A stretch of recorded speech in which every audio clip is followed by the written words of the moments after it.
Hello, me fixing everything, and today I'm going to show you how to test this alternator that is being fitted to a Mercedes C-Class and E-Class from 2007 onwards.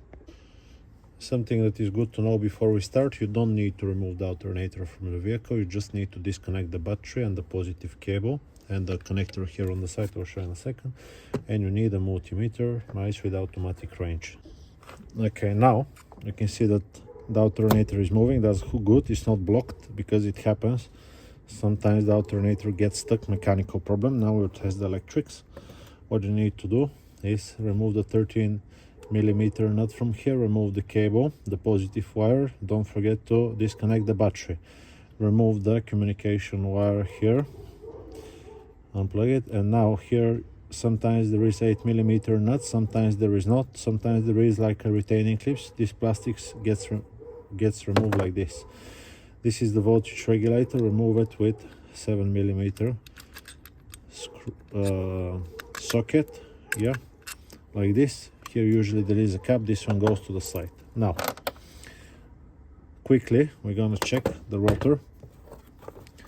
You can see it right here, yeah. Usually you can see this when you look in your engine bay if you don't remove it. We're looking for 2 to 3 ohms when we get the probe. I'll just put it 2 ohms so it does not beep. If you see the screen, 2.5 ohms. From 2 to 3 ohms it's okay. Now it doesn't matter if it's this side, yeah, or the other side. So polarity is not a problem, it's just like a big wire. What we also need to check if there is continuity between the slip rings and the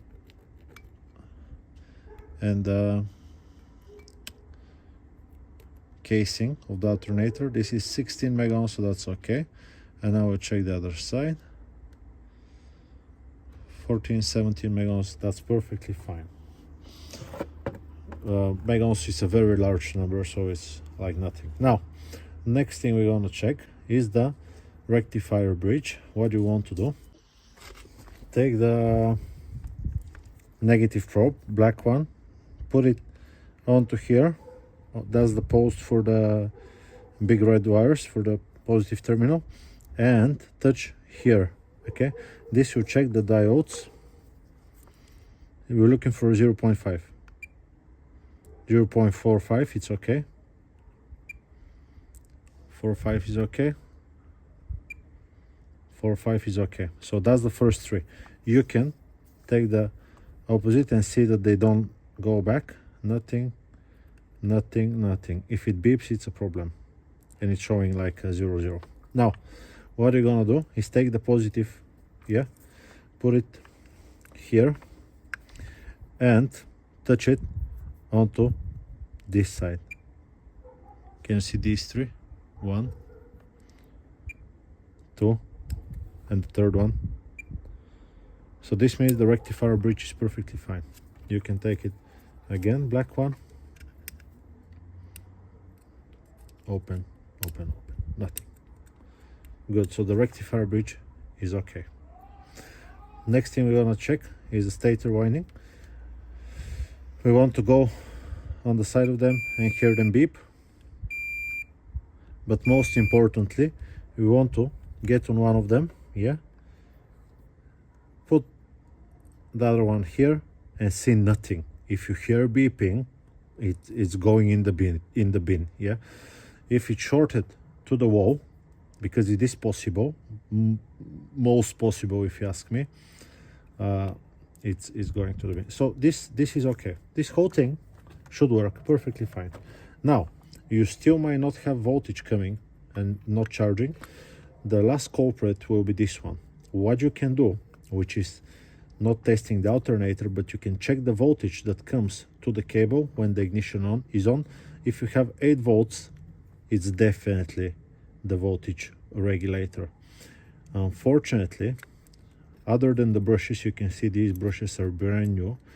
Other than the brushes, you can't check, you cannot check this voltage regulator with just a multimeter. You need a bench power supply, you need a special communicating device, because some of them are different protocols. Some will expect a signal from the computer, some of them will expect a voltage between 12 and 14.8 volts and whatnot, but there is a chip inside. Yeah, there is a chip with almost like 15 wires inside, so you cannot check the voltage regulator with a multimeter. If you know a way, tell me, I'll be very happy to see.